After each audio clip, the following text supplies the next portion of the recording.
diretso na alive ang umaga mo. Para diretso na buhay ang dugo mo. Para diretso na ang bangon at trabaho na agad-agad. Iaarangkada na namin ang mga balitang kailangan mo. Ibibigay na namin ang mga impormasyong pinaka-latest, pinakabago, pinag-uusapan, trending, viral. Arangkada Balita live sa DWIZ Metro at Mega Manila, DWIZ News FM regional stations. Naka-live din sa lahat ng DWIZ Digital News account, Facebook, YouTube at DWIZ News website. At panoorin din ang live nationwide sa Aliw 23 Free TV. Arangkada Balita.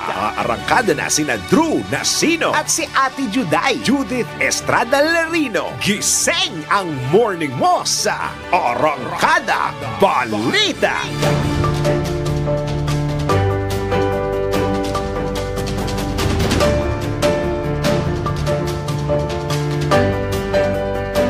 Isa po magandang umaga Luzon, Visayas, Mindanao, Mega Manila sa buong bansa, sa buong mundo ngayong pong araw na ito ng Thank God It's Friday. Ngayon po ay Hunyo 14, taong 2024. Silipin na po natin ang mga umaarangkadang ulo ng mga balita. Arangkada Balita. 3 OFW kumpirmadong patay sa nasunog na gusali sa Kuwait. Arangkada Balita. Singil sa kuryente tataas ngayong buwan. Arangkada Balita.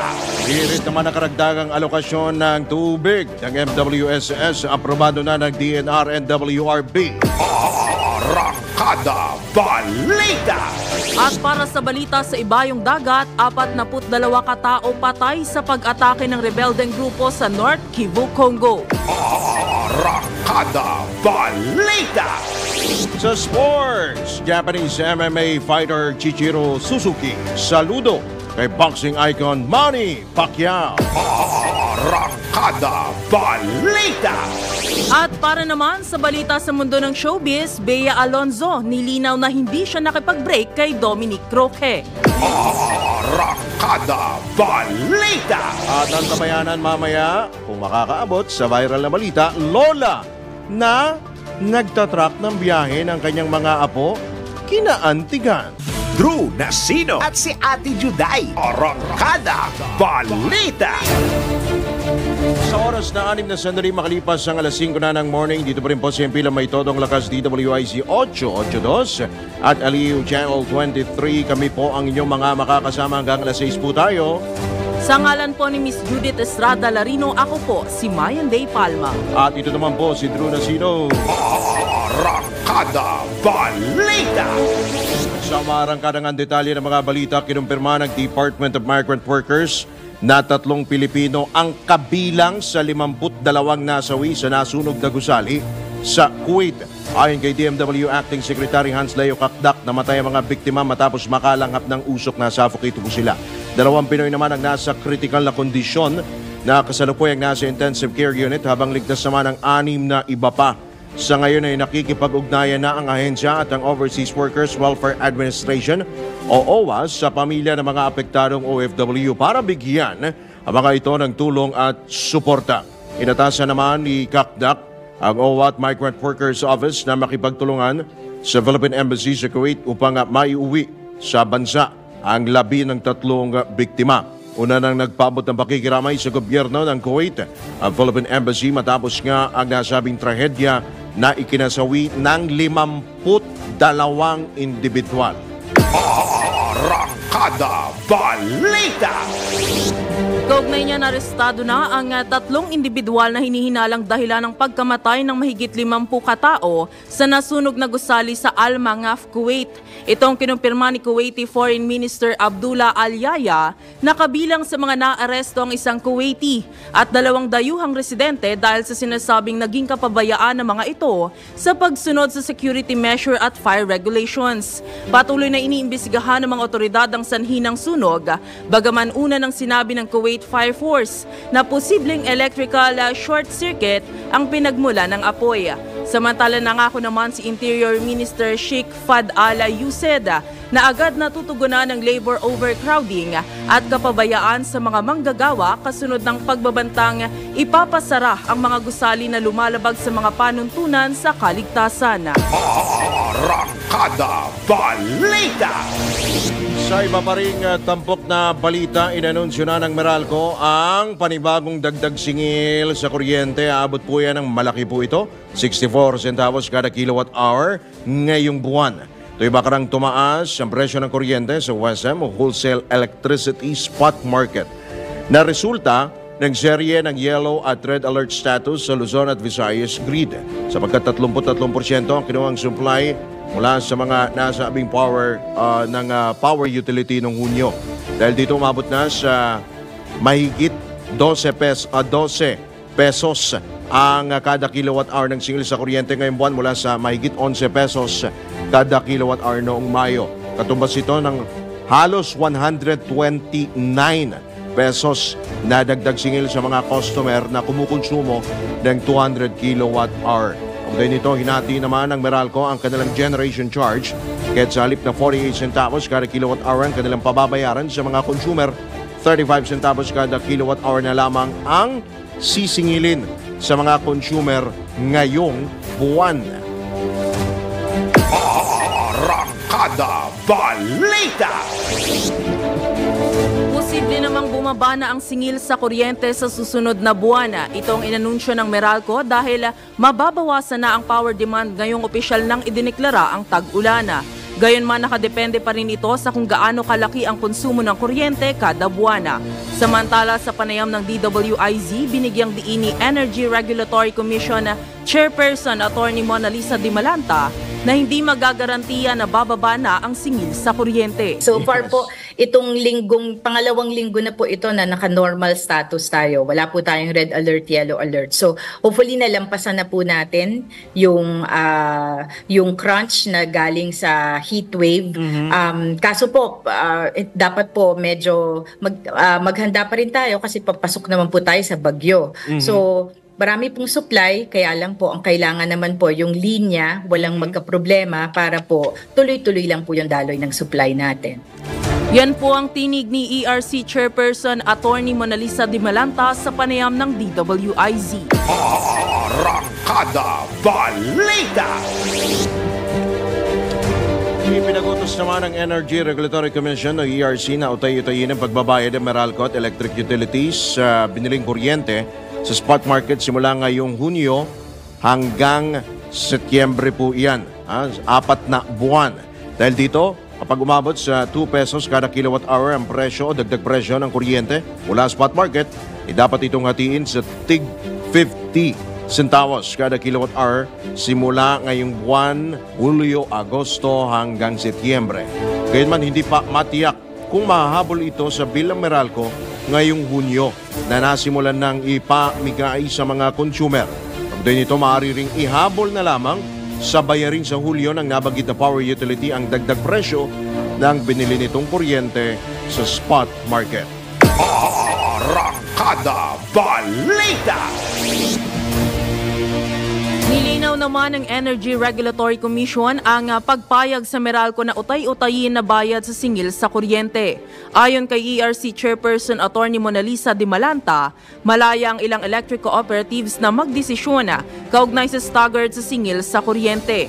Una nang pinayagan ng ERC ang Meralco sa utay-utay na singil sa kuryente. Sa mga utilities natin at electric cooperatives, hindi po nila kailangang magpaalam sa ERC kung gusto nilang utay-utayin yung collection dun sa kanilang mga consumers. Kasi po alam natin na makakabuti po yan sa consumers. So pwede po nilang gawin yan on their own. Katulad po ng sa Meralco, ang ginawa po niya, kinausap niya yung mga supplier din niya. Kasi po, di ba yung kinokolekta naman po niya sa consumers, pinambabayad binabayad din niya doon sa mga generation companies na nagsusupply sa kanya. So ang ginawa po niya, kinausap niya yung mga supplier niya kung pwede bang ilang gives, 3 gives yun. Hindi naman po yung kabuuan portion lang nung mga bayarin niya. Pumayag po yung ilan, hindi po lahat pumayag. So meron po siyang amount na pwede niyang iutay-utay, hindi po pa rin kabuuan. So ang sabi po namin, sinulatan niya ang ERC, sabi po namin, wala kaming objection. Unang-una po, hindi kailangan po ng approval ng ERC para po gawin yan.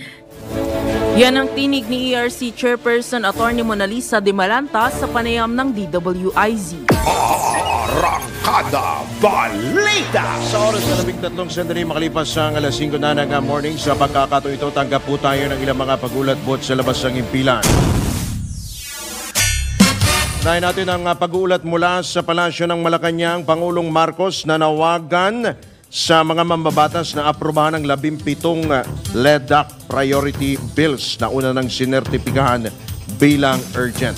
Patrol 30 Gilbert Verdes sa detalye.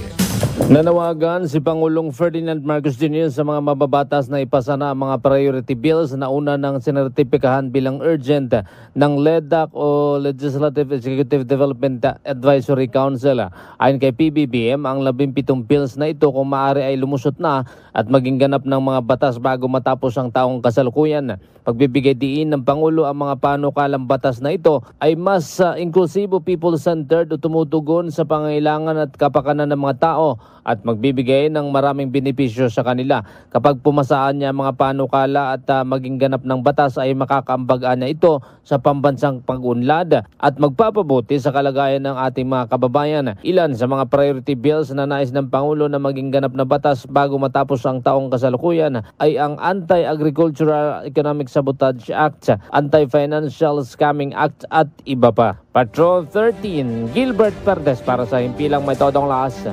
DWIZ, nagbabalita ng tama, naglilingkod ng tama. Arangkada Balita! At sa iba pang balita, kakulangan ng mga healthcare workers sa bansa, major roadblock ayon sa isang opisyal ng DOH.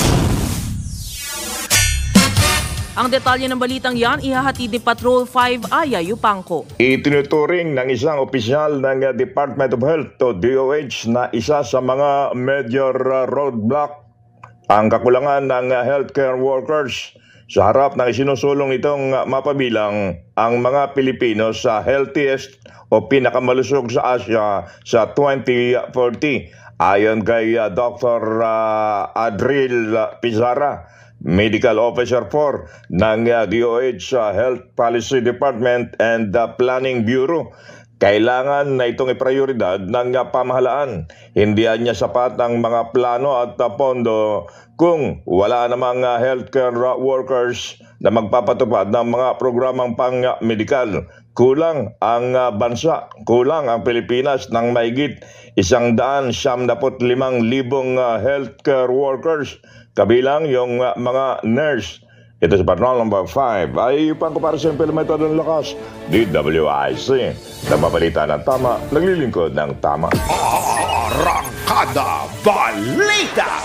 Samantala, mas malawak na operasyon ng isang airline, local airline sa bansa, inaasahan na. Patrol 45 Raul Espera sa detalye. Tumanggap ng bagong eroplano o bagong ATR aircraft ang Cebu Pacific Airline. Ang budget airline ay inaasahang gagamitin ang nasabing bagong eroplano, isang ATR 72-600 aircraft ang kanilang na-acquire at ito'y inaasahan na makakatulong para sa kanilang domestic operations. Ang bagong turboprop aircraft ay dumating sa NAIA Terminal 3 at agad na i-deploy ng Cebu Pacific Airlines sa iba't ibang domestic destination at inaasahan na makakadagdag ito sa kanilang mga bumabiyahing pasahero sa ating bansa. Raul Esperas, Patrol 45, nagbabalita ng tama,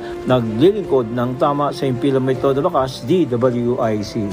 Kapag may bagong balita, naka-on air, agad-agad, DWIC Patrol Report!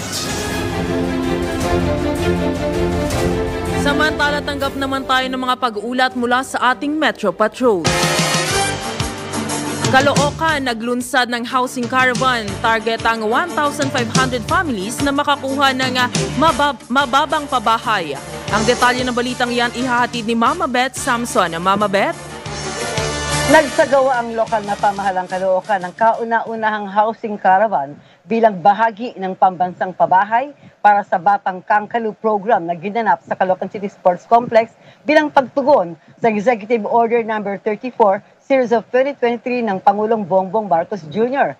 Sa ilalim ng programa, mahigit 1,500 families, lalo na ang mga informal settlers, mga nangungupahan at iba pang residente ng lungsod na walang tirahan ay makakakuha ng mababang housing programs na itatayo sa Bagumbong at Deparo.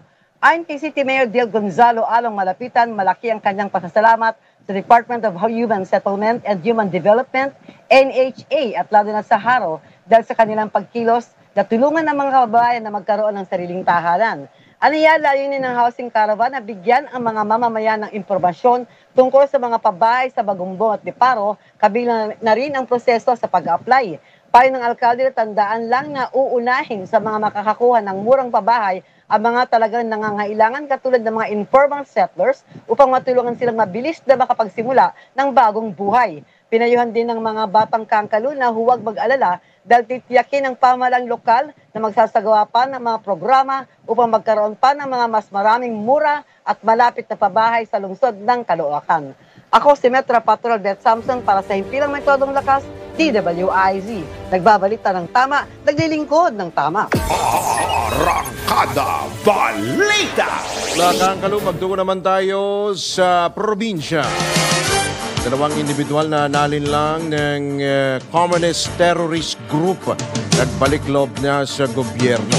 Detalye mula kay Manong Ronald Idol Cabset Domingo. Ang kusang pagsuko ng dalawang membro at supporter ng magkakaliwang grupo sa kapulisan ng Santo Niño at Lalo Police Station ang patunay na mas madami ng hindi nagtitiwala sa komunistang grupo. Sa bayan ng Lalo, Cagayan ay pinangasiwaan ng mga kapulisan dito ang kusang pagbalik loob ni Aka Arnel, 58 years old, may asawa, isang magsasaka at residente ng nasabing munisipalidad.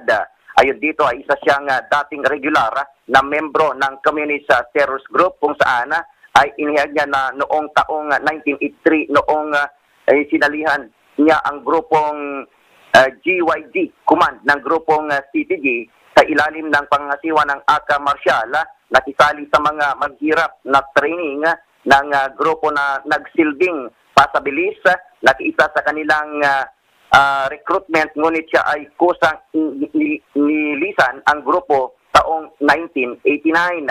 Pangalawa ay ang supporter naman, ang kusang naglilinis ng kanyang pangalan sa bayan ng Santo Niño. Ito ay kinilalang si Aka Jomar, 53 years old, isang halal na opisyal sa lugar na recruit ng supporter ng magkalawang grupo. Si Aka Jomar taong 2013 na pinagamit sa kanila ang personal na bangka ng mga miyembro ng CTG para mabilis na makatawid sa Cagayan River. Mula noon ay nahikayat na rin siyang sumali sa mga rallies para kapakanan ng dalawang grupo. Taong 2017, noong tumigil sa pagsuporta sa grupo at ngayon ay nahikayat siyang tuluyan ng tuligsain ang pagkakasangkot ng kanyang pangalan sa CTG sa pamagitan ng kanyang voluntaryong pagsuko sa otoridad. Ito ang Ronda Patrol, Ronald Idol Domingo, nag-uulat pa Himpilang May Tudong Lakas, DWIC, nagbabalita ng tama, naglilingkod ng tama. Arangkada Balita! Samantala, Pangulong Marcos nais bumuo ng panibagong partnership sa Hungary. Ang detalye ng balitang yan ihatid ni Patrol 13 na Gilbert Perdes. Nais ni Pangulong Ferdinand Marcos Jr. na bumuo ng bagong partnership sa bansang Hungary. Sa courtesy call sa Malacanang ni Hungarian Minister of Foreign Affairs and Trade Peter Szijjártó, inihag ng Pangulo na umaasa siyang ang komemorasyon ng ika-50 taong anibersaryo ng formal na relasyon ng Pilipinas at Hungary ay lilikha ng mga oportunidad para sa panibagong mga ugnayan. Sinabi naman ni Siarto na masusi itong naipag-ugnayan sa Department of Foreign Affairs o DFA upang maiangat pa ang masiglang relasyon ng magkabilang panig na sa mga nagdaang taon ay nagkaroon daw ng magagandang bunga. May pagtulungan din umano ito sa iba pang magagaling na kalihim ng Pangulo. Sa kasalukuyan, may partnership ang Pilipinas at Hungary sa edukasyon, water technology, agrikultura, kultura at sports. Magkatuwang din ang magkabilang panig sa demokrasya, rule of law at international law. Patrol 13, Gilbert Perdes para sa Himpilang May Todong Lakas. DWIZ, nagbabalita ng tama, naglilingkod ng tama. Kapag may bagong balita, naka-on air, agad-agad, DWIZ Patrol Report. Sa iba pang balita, pinag-aaralan na ng pamahalaan kung paano mapapababa at mapapalawak ang diskwento sa singil sa tubig, lalo na ng mahihirap na Pilipino. Ayon kay DENR Undersecretary Carlos Primo David, gumagawa na sila ng paraan upang matiyak na makararating sa mga pamilyang nangangailangan ng tulong mula sa gobyerno.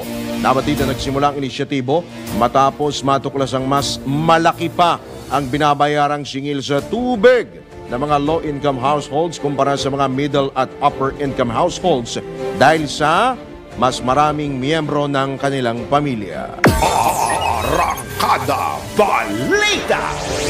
Kaugnay niyan, aprobado na ng Department of Environment and Natural Resources National Water Resources Board ang dagdag alokasyon ng tubig sa Metro Manila. Ito'y matapos humiling ang MWSS ng nabanggit na taas alokasyon para sa Maynila at Manila Water upang mapigilan ang mahabang water services interruptions. Itinaas sa 52 cubic meters per second na alokasyon ng tubig sa National Capital Region mula sa pinakauling water allocation na 51 cubic meters per second. Ayon kay DENR Undersecretary Carlos Primo David, standby volume lamang ang dagdag na 1 cubic meter per second na alokasyon para sa MWSS kung saan ibibigay lamang ito sa mga araw na kinakailangan ng Maynilad. Paliwanag ni Yusek David, ang nabanggit na alokasyon ng tubig mula sa Angat Dam ay para sa Hunyo 16 hanggang 31. Arangkada Balita! Magbabalik po ang Arangkada Balita makalipas lamang ang ilang mga paalala oras. Okay, good morning, Alona Luntad at Ate Susan Neronimo, 5:25 na po. Arangkada Balita! Alright, tayo po nasa ikalawang bahagi na po ng Arangkada Balita sa oras na ganap ng alas 5:33 po ng morning. Kasabay po ng pagtilaok po ng mga manok ay siyempre, ang ating pong pamamalengke, lalo po yung mga bibili po ng kanila pong ipangahain sa pananghalian, yung mga magchi-chicken, mahilig ka ba sa ano bang luto ng manok ang gusto mo? Fried chicken. Fried chicken, siyempre. Parang chicken joy. Chicken joy. Alright, speaking of chicken, ako gusto ko naman tinola eh. Pero napapansin natin sa pagdayo ng mamalengke, medyo tumataas. Pataas ng pataas yung presyo. Tanongin nga natin, nasa kabilang linya, ang chairman po ng United Broilers Raisers Association, UBRA, si Ginoong Gregorio San Diego. Mang Greg, magandang umaga po. Welcome po muli sa DWIZ Aliw 23, Mang Greg. Ganda umaga sa inyo at sa inyong mga taga-subaybay. Opo. Salamat po, Mang Greg. Si Drew Nasino po ito at si Mayan De Palma ang inyo pong kasama. Opo. Mang Greg, yung napapansin namin kapag kami namamalengke, for the past few days, mga 10 pesos, tumataas ng 10 pesos. Actually, nitong Friday, nitong Monday, napansin ko, medyo talagang tumataas po yung presyo. Ang isa ho ba sa mga sali ko na inyo po nakikita ay dahil tumataas din po ang demand o meron pa ho kayong ibang nakikitang factor? Alam mo, tama-tama itong programa mo, itong ating topic, Drew. Kasi nag-meeting kami ni Secretary Joe Laurel kahapon.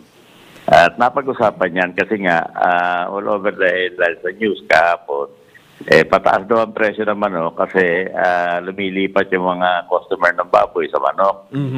Alam mo, kabaligtaran na nangyayari sa farm. Apat na araw na bumababa ang presyo by 10 to 15 pesos per kilo. Ang range ng presyo ngayon sa farm is 110 to 117 pesos per kilo. Ganun ang presyo sa ano. Dati yan, ang presyo dati is 128. Yan, 128 ito. Ngayon bumaba na. At sabi ko kay Secretary kahapon, Secretary, dapat pagkaganyan na nagre-react ang DA. Ang problema, kahapon sa news, ang kino-quote pa ang DA na ang sabi ng DA, tumataas yung presyo ng manok dahil nag-shift nga from baboy to manok.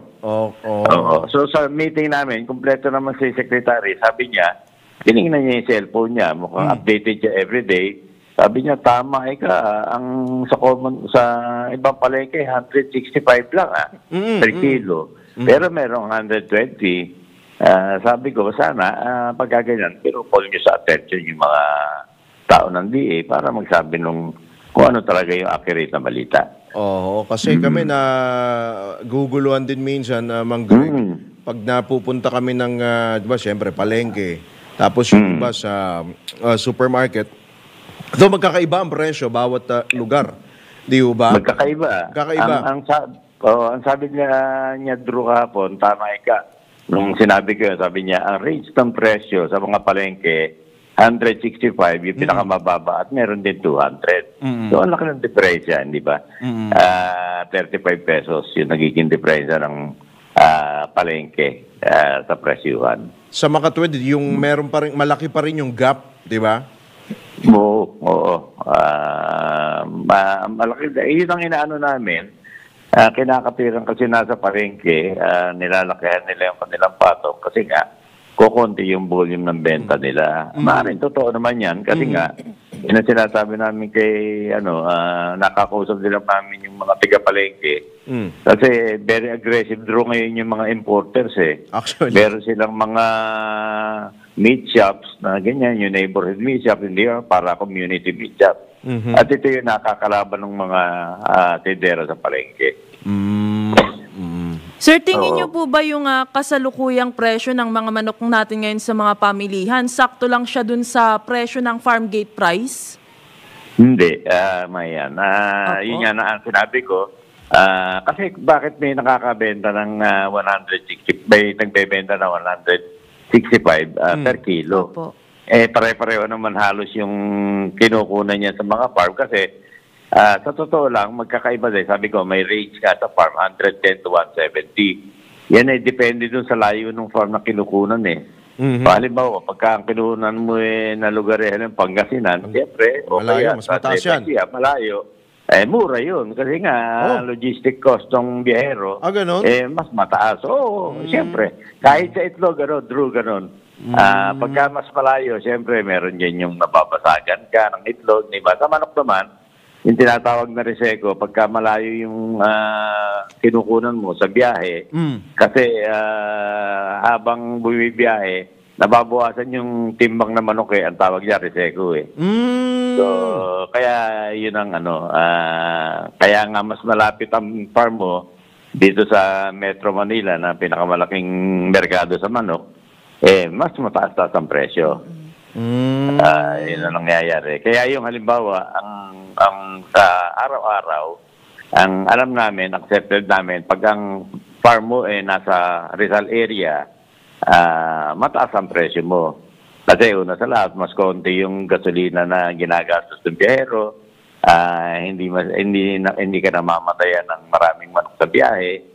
Kasi may ganyan din may namamatay din sa biyahe dahil pagka nakakulong yan sa truck, medyo siksikan yan. Pero sa tingin mo, Mang Greg, kailan kaya magno-normalize itong presyo, lalo dito sa Metro Manila? Sa farm, ang bilis ng pagbaba ng presyo. Sa 4 na araw ang binaba ng presyo namin sa farm 10 to 15 pesos. Kaya lang, hindi naman nagre-react agad yung mga palengke. Kaya nga sabi ko kay Secretary, dapat Secretary, ang DA, nagre-react sa presyo para maitama din at nang makinamang yung mga mamimili. Kaso mo, sabi ko nga, ang kino-quote pa sa news, ang nagsasabi ng presyo at DA. Kaya nga tumatawa siya. Sabi niya, umiiling siya na natatawa. Sabi niya, sige, tingnan namin kung anong magagawa namin dyan. Opo. Aside from that, ang supply ba natin, sapat ang supply, Mang Greg, ng manok? Oo. Marami yung supply ng manok. Sa projection nga ng DA, by the end of the year, surplus pa yung supply natin eh. Kaya nga, yan ang pinagbabasehan namin doon sa hiling namin sa DA. Nabawasan naman yung imported para naman hindi palagi. Kasi alam mo, kaya medyo tumaas itong last month yung presyo ng manok sa mga farm. Kasi marami yung nagbawas ng alaga eh. Kasi halos 8 buwan hindi kumita ang di yung last 4 months ng 2023. At saka yung first 4 months ng 2024, halos wala kaming kita eh ng mga farmers eh. Kaya yung iba, nagbawas na ng alaga. Kaya ang dali naman makabawi eh. Kung halimbawa, pagka kikita na, ang cycle, alam mo, ang cycle namin nasa 50 days lang. Mula, halimbawa, nagbenta ka ng manok, lilinisin mo yung bahay, maglalagay ka uli ng harvest ka uli after 50 days. Kaya ang bilis mag-react ng broiler volume.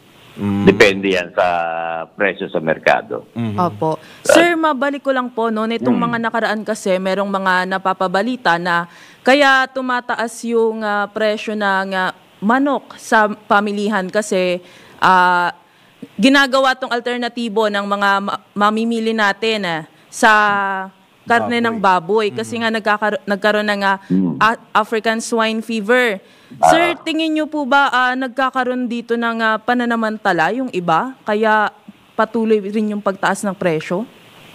May din yan, may katotohanan din yan, Maya, na talagang kasi halos doble ng presyo ng baboy sa presyo ng manok eh. Kaya siyempre, kung karne din naman pareho yan, protein din naman yan, kung hindi ka particular sa lasa, pwede, mas mura. Yun ang At nangyayari din talaga naman yan. Kaya nga ang baboy, dahil sa ASF, at yung iba nga din, dahil sa importasyon din naman, tumigil na yung iba sa pagbababoy. Kaya tumaas ang presyo ngayon dahil mas malit ang volume ng production. Opo. Mang Greg, kasama ba kayo last Sunday doon sa mga pumunta para po hilingin? Apektado ba ang manok sa bawas taripa sa mga agri-products? Ay, oo. Okay. Kasi, ibig sabihin, kahit naman hindi mo bawasan yung taripa, pasok yung yung importation natin nakakapasok naman. So, ang makikinabang lang talaga dyan, basically, mga importers. Okay. Kasi kahit hindi mo galawin yung taripa, hindi naman pataas yung imported yung volume na imports 15%, di ba, binaba From 35%. Sa bagay, hindi pa naman naipapatupad yan kasi hindi pa pinapirma ng... May pag-asa, so may pag-asa pa kayo? Yun ang sinasabi namin na hindi naman, kasi ang sinasabi ng iba ekonomista, ganyan na pagka pamurahin natin yung imported para bumaba yung inflation. Hindi naman bumababa yung presyo. Ang tagal na natin nag-i-import In fact, kahit yung sa bigas hindi ba? Yung RTL, sabi nila, pagka naisabatas yung RTL, bababa yung presyo ng bigas. Hindi naman bumaba, tumaas Yun ang inaano nga namin. Kung halimbawa, bababaan mo yung taripa sa bigas. Sagad na yun. Sagad na ba yun, Mang Greg? Okay na. Yung 15% daw, sagad na. Pero from 35% sa tingin nyo, ano yung pinaka masasabi ho ninyo na safe?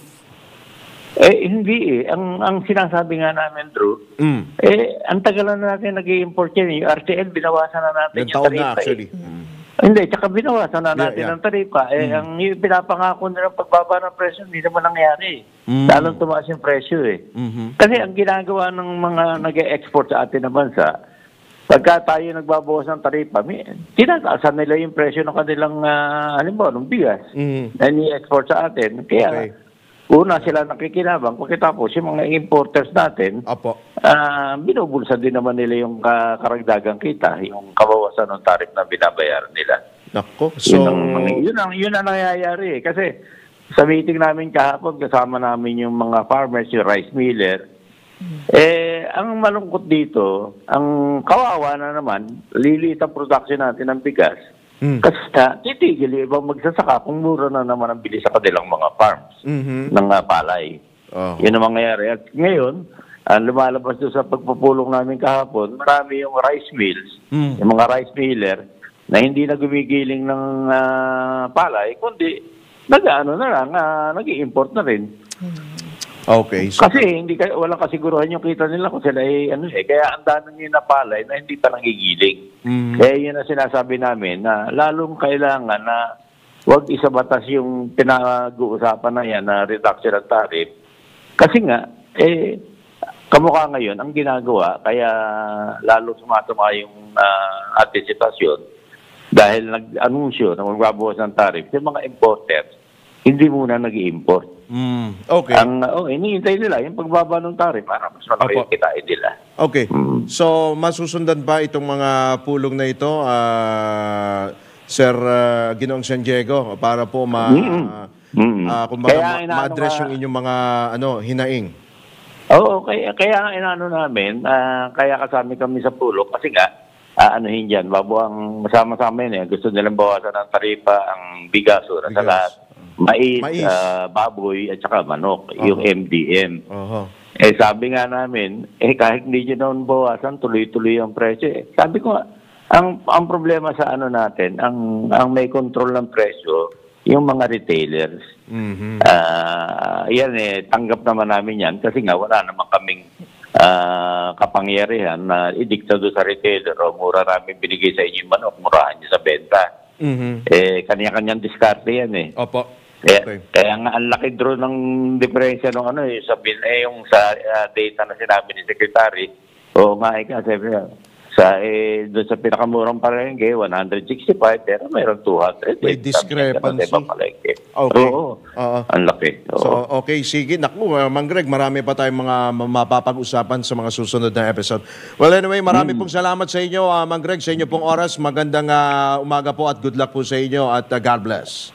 Maraming salamat din sa pagkakataon na makapagpaliwanag, Drew, at saka Mayan. Salamat po. Salamat po, sir. Yan po si Ginoong Gregorio San Diego, ang chairman ng United Broilers Racers Association o UBRA. Arangkada Balita! Babalik po muli ang Arangkada Balita makalipas na may ilang mga palala. Oras! 12 minuto bago sumapit ang ganap na alas 6. That time check was brought to you by Fujidenzo Home and Commercial Appliances, where you get reliable, durable, and energy-saving products. Upgrade your usual appliances to Fujidenzo HD Inverter Appliances. Fujidenzo, quality above all. Upgrade your home, upgrade your business with Fujidenzo, quality above all. Arangkada Balita! Alright, tayo po na sa uling bahagi na po ng Arangkada Balita. Tanggap po tayo ng isa pang pahabol na report. Pakikipag-ugnayan ng Japan sa sektor ng enerhiya at trade investments sa Pilipinas, higit na pinatatag. Pag-uulat mula kay Patrol 17, Jopel Pileño. Nais ng Japanese government na magkaroon ng partnership sa sektor ng clean energy at trade investments sa Pilipinas. Sinabi ni Trade Secretary Alfredo Pascual na ginawa ito sa pakikipagpulong nila kay Japanese Ministry for Economy and Trade Saito Ken. Isinulong ang pulong alinsunod sa trilateral agreement ng Pilipinas, Japan at Estados Unidos. Tiwala ang DTI official na magiging maganda ang resulta ng ugnayang ito para sa energy sector na makatutulong sa paglago ng ekonomiya ng bansa. Optimistiko rin ang opisyal sa hakbang na ito lalo na't ang Japan ang isa aniya sa may pinakamataas na advanced technology sa ASEAN region. Ito si Patrol 17 Chopel Peleño para sa himpilang may todo lakas, DWIZ, nagbabalita ng tama, naglilingkod ng tama. Arangkada Balita! Samantala, tila nagka-amnesia na ang Department of Justice sa kasong administratibo na isinampa ng Eternal Gardens laban sa dalawang piskal na umaabuso umano sa kanilang kapangyarihan matapos ipakulong ang dalawang kawani ng naturang himlayan dahil sa nawawalang lumang lapida. Pinaiimbestigahan sa DOJ ang nasabing kaso dahil umano sa iligal na pagpapaaresto at pagpapakulong kina Arnel Albuzo at Mariza San Diego ng mga piskal na sina Prosecutor 2 Edelwina Ebreo at Deputy City Prosecutor Evelyn Jovellanos ng Batangas City Prosecution Office. Gayunman nagtataka si Attorney Alexis Oco, abogado ng Eternal Gardens, na tumatayong legal counsel ni Albuzo at San Diego sa pagkakatenga ng kaso na noon pang Oktubre ng isang taon isinampa sa DOJ at nagmistulang inaalikabok na sa kagawaran. Iginiit ni Attorney Oco na katarungan lamang ang kanilang hiling para sa dalawang empleyado ng Eternal Gardens na naagrabyado makaraang ipakulong ng walang warrant at nakalabas matapos ang 3 araw at makapagpiyansa. Bukod sa walang mandamiento de aresto, walang abogado ang dalawang empleyado ng imbestigahan at sumailalim sa inquest proceedings ng kasamahang piskal ni Ebreo na si Jovellanos. Binigyang diin pa ni Oco na ang take over ng dalawang piskal sa trabaho ng mga investigador at pulis sa pagkuha ng mga pahayag at paghahanda ng dokumento ay tahasang indikasyon ng kanilang kapangyarihan at impluensya.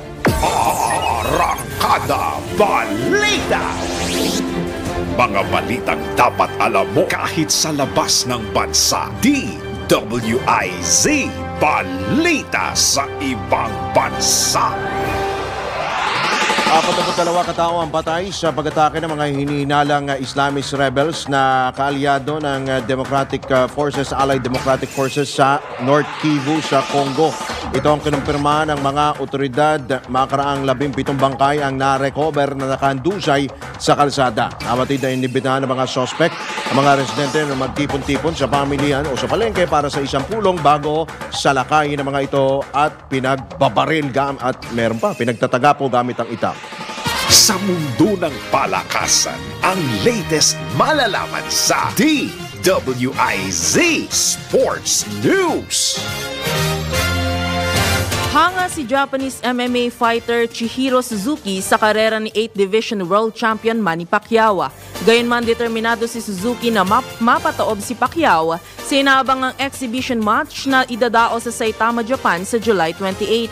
Para sa Japanese boxer, malaking karangalan na makaharap ang isang boxing legend na kinikilala sa buong mundo. Samantala, target naman ni Pacman na maitarak ang knockout win sa kanyang muling pagbabalik sa boxing ring. Ito na ang latest, bagong-bago, fresh na fresh, DWIZ Showbiz News. Alright, ihabol po natin ang showbiz na...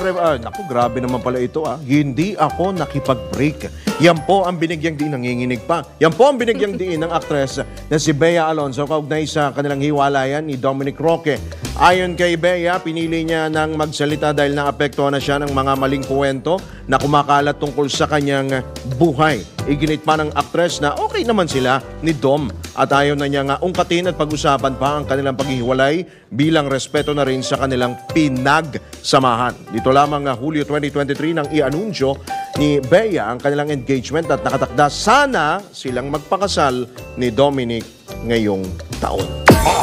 Arangkada Balita! Alright, tayo po ay pansamantala nang nagpapaalam. Medyo sumabit tayo kay Bea. Ang dami palang issue pala dito kay Bea.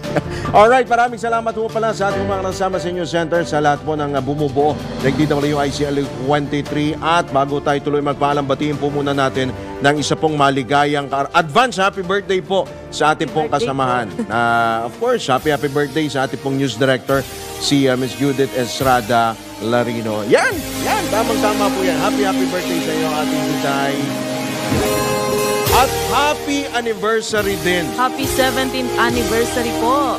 Happy wedding. Happy 17th wedding anniversary. And happy birthday kay Ate Juday. At muli po, sa ngalan ni Ms. Judith Estrada Larino, kami po ang inyong mga naging tagapaghatid balita. Ako po, si Mayan Day Palma. At Drew Nasino, nagbabalita ng tama. Naglilingkod ng tama. Susunod na Usapang Tol kasama sina Senator Francis Tol Tolentino at Cecil Villarosa. Happy weekend! Para diretso na alive ang umaga mo. Para diretso na buhay ang dugo mo. Para diretso na ang bangon at trabaho na agad-agad. Iarangkada na namin ang mga balitang kailangan mo. Ibibigay na namin ang mga impormasyong pinaka-latest, pinakabago, pinag-uusapan, trending, viral. Arangkada Balita live sa DWIZ Metro at Mega Manila. DWIZ News FM regional stations. Naka-live din sa lahat ng DWIZ Digital News account, Facebook, YouTube at DWIZ News website. At panoorin din ang live nationwide sa Aliw 23 Free TV. Arangkada Balita. Arangkada na sina Drew Nasino at si Ate Juday, Judith Estrada Larino. Gising ang morning mo sa Arangkada Balita. Live araw-araw, Monday to Friday, 5 a.m.